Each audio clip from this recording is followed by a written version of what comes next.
নেপালে ভূমিধসে 177 জনের মৃত্যু, 800 পর্যটক সহ নিখোঁজ, সহস্রাধিক বিদ্যুৎ ও যোগাযোগ বিচ্ছিন্ন। দলীয় এমপিদের নিয়ে প্রধানমন্ত্রীর বৈঠক, সংবিধান সংশোধনে বিরোধী দলের সহযোগিতা চাইলেন চিফ হুইপ।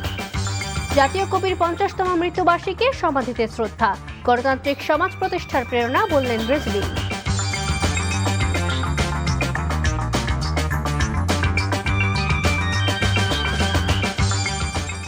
আসসালামু আলাইকুম, মালিহা হোসাইন স্বাগত জানাচ্ছি এনটিভির দুপুরের খবরে। আই গ্যাস ইউনাইটেড শিরোনাম দেখছিলেন, এবার পুরো খবর। ত্রয়োদশ জাতীয় সংসদের তৃতীয় অধিবেশন বসছে একটু পরেই। এই অধিবেশনে গুম প্রতিরোধ ও প্রতিকার আইন ও জাতীয় মানবাধিকার কমিশন আইন সহ 3টি বিল উত্থাপন করা হবে বলে জানিয়েছেন চিফ হুইপ নুরুল ইসলাম মনি। সংসদের মিডিয়া সেন্টারে ব্রিফিংয়ে তিনি জানান, জুলাই সনদ ও সংবিধান সংশোধন ইস্যুতে বিরোধী দলের সহযোগিতা চায় সরকার। স্পিকার হাফিজ উদ্দিন আহমেদের সভাপতিত্বে বেলা 3টায় শুরু হবে অধিবেশন। এছাড়াও কার্য উপদেষ্টা কমিটির বৈঠকে এই অধিবেশনের সময়কাল নির্ধারণ করা হবে। ত্রয়োদশ সংসদের দ্বিতীয় অধিবেশন শেষ হয় 15 জুলাই। ওই অধিবেশনে 2026-27 অর্থ বছরের বাজেট ছাড়াও একাধিক বিল পাশ হয়। গঠিত হয় সংবিধান সংশোধনে বিশেষ কমিটি সহ 15টি কমিটি। এর আগে সকালে সংসদ নেতা তারেক রহমানের সভাপতিত্বে সরকার দলীয় সংসদ সদস্যের বৈঠক হয়।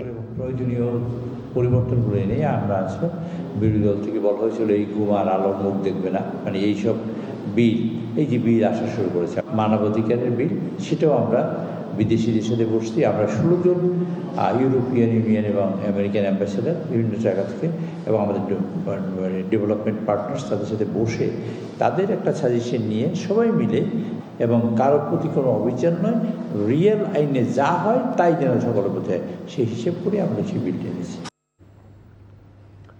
মক্কা প্যাক্ট বা মক্কা জোটে যোগদান বাংলাদেশের নিজস্ব বিষয় উল্লেখ করে জামায়াতের আমির ডক্টর শফিকুর রহমান বলেছেন, দেশ ও জাতির প্রয়োজনে এমন জোট হলে কারো শ্বাসকষ্টে ভোগার প্রয়োজন নেই। দুপুরে নিজের ভেরিফাইড ফেসবুক পেজে জামায়াতের আমির বলেন, মক্কা প্যাক্ট দেশ ও দেশের মানুষের কল্যাণে হলে তাতে অন্য কারো আপত্তি থাকার কথা নয়। দেশের ও জনগণের স্বার্থে বাংলাদেশ নিজেদের মতো করে সিদ্ধান্ত নেওয়ার অধিকার রাখে বলেও মন্তব্য করেন তিনি। এ ধরনের সিদ্ধান্তের ফলে কারো উদ্বিগ্ন হওয়ারও প্রয়োজন নেই বলেও বিবৃতিতে বলেন তিনি। আজ 12ই ভাদ্র, দ্রোহ, সাম্য ও প্রেমের কবি কাজী নজরুল ইসলামের 50তম মৃত্যুবার্ষিকী। প্রজন্ম থেকে প্রজন্মের অনুপ্রেরণা হয়ে তিনি বেঁচে আছেন বাংলা সাহিত্যের প্রাণে, বাঙালির সংস্কৃতির শেকড়ে। জাতীয় কবির 50তম মৃত্যুবার্ষিকী ভোর থেকেই ঢাকা বিশ্ববিদ্যালয় কেন্দ্রীয় মসজিদের পাশে কবির সমাধিতে ফুলেল শ্রদ্ধা জানান শিক্ষক, শিক্ষার্থী, রাজনৈতিক দল ও সামাজিক সাংস্কৃতিক সংগঠনের নেতাকর্মী সহ সর্বস্তরের মানুষ। রিপোর্ট করছেন ফাহাদ মোহাম্মদ। মহাপ্রলয়ের আমি নটরাজ, আমি সাইক্লোন, আমি ধ্বংস, আমি শোষণ আর বৈষম্যের শেকল ভাঙার আহ্বান, ভালোবাসা আর মানবতা সুরে গড়া এক অনন্য কণ্ঠ জাতীয় কবি কাজী নজরুল ইসলাম, যার গান, কবিতা আর অগ্নিঝরা কথামালা যুগে যুগে জাগিয়ে তুলেছে বাঙালিকে। আমি মানি না কোনো আইন। 1383 বঙ্গাব্দের 12 ভাদ্র নিভে গিয়েছিল বাংলা সাহিত্য সঙ্গীতের সেই আলোকবর্তিকা। তবে মৃত্যুর অর্ধ শতাব্দী পেরিয়েও তিনি আছেন জীবন্ত, আছেন চেতনায়। বিদ্রোহী, আমি বিদ্রোহী। নজরুলের 50তম মৃত্যুবার্ষিকীতে নানা আয়োজনে স্মরণ করা হয় বিদ্রোহী কবিকে।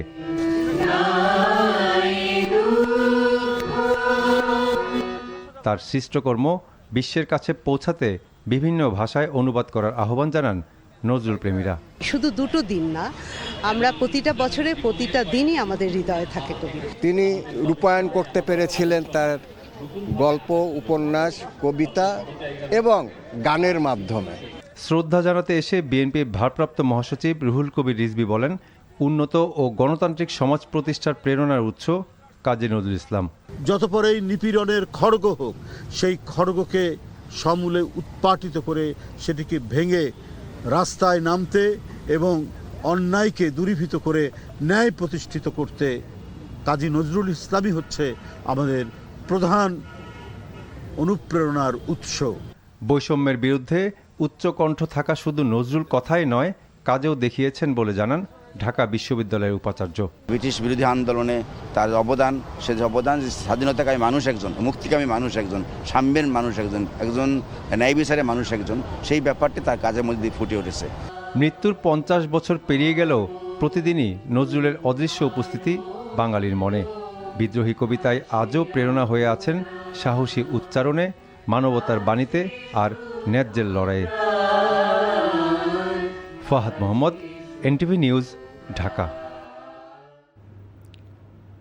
বাংলা ভাষা, সাহিত্য ও সঙ্গীতে কাজী নজরুলের অবদান আজও অনস্বীকার্য।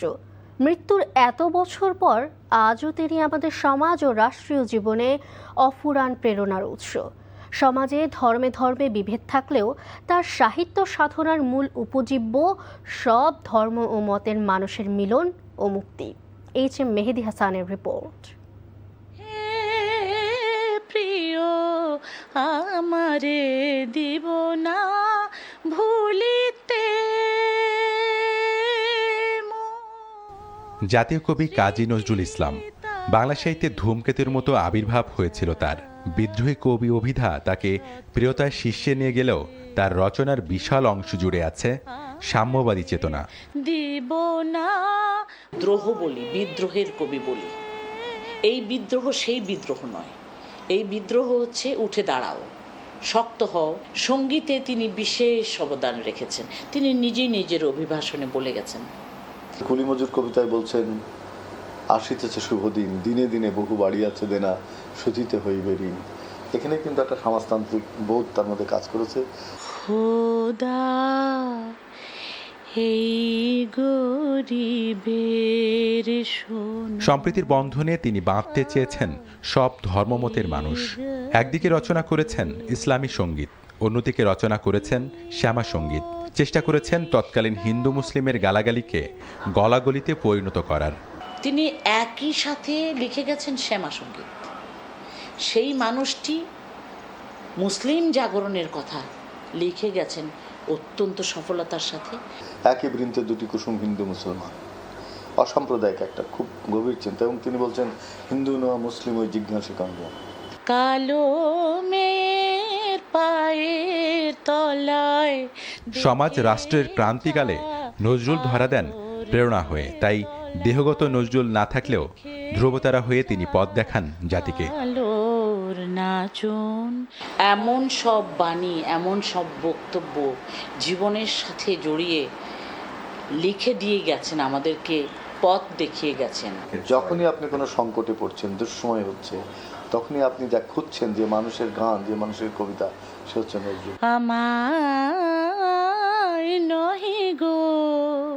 মানুষের সুখ, দুঃখ, আনন্দ, বেদনা সহ সব সূক্ষ্ম অনুভূতি হৃদয়ে অনুধাবন ও ধারণ করতে পেরেছিলেন বলেই হয়তো নজরুল আজও মানুষের মনের উচ্ছ্বাসনে ঠাঁই করে আছেন।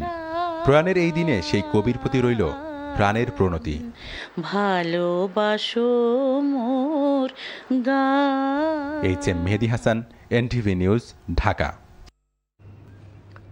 রাষ্ট্রপতি মির্জা ফখরুল ইসলাম আলমগীরের সঙ্গে সৌজন্য সাক্ষাৎ করেছেন প্রধান নির্বাচন কমিশনার এএমএম নাসির উদ্দিনের নেতৃত্বে নির্বাচন কমিশনাররা। আজ বঙ্গভবনে সিইসি ছাড়াও নির্বাচন কমিশনার আব্দুর রহমান এল মাসুদ, মোহাম্মদ আনোয়ারুল ইসলাম সরকার, ব্রিগেডিয়ার জেনারেল অবসর আবুল ফজল মোহাম্মদ সানাউল্লাহ ও নির্বাচন কমিশন সচিবালয়ের সিনিয়র সচিব আখতার আহমেদ। রাষ্ট্রপতি হিসেবে দায়িত্ব নেয়া মির্জা ফখরুল ইসলাম আলমগীরকে অভিনন্দন জানান প্রধান নির্বাচন কমিশনার। এ সময় নির্বাচন কমিশনের কর্মপরিকল্পনার কথা রাষ্ট্রপতির কাছে তুলে ধরে কমিশন। রংপুরে একই পরিবারের 4 জন হত্যার ঘটনায় ধর্ষণের আলামত পাওয়া যায়নি বলে জানিয়েছে পুলিশ। দুপুরে ব্রিফিংয়ে এই তথ্য জানিয়ে পুলিশ কমিশনার বলেন, ময়নাতদন্তের রিপোর্টে সবাইকে শ্বাসরোধ করে হত্যার প্রমাণ মিলেছে।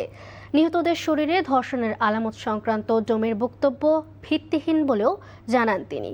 এদিকে হত্যার ঘটনায় অধিকতর তদন্তের দাবি জানিয়েছেন নিহত শিক্ষকের বড় ভাই। রংপুর থেকে একেএম মইনুল হকের রিপোর্ট, ছবি তুলেছেন আসাদুজ্জামান আরমান।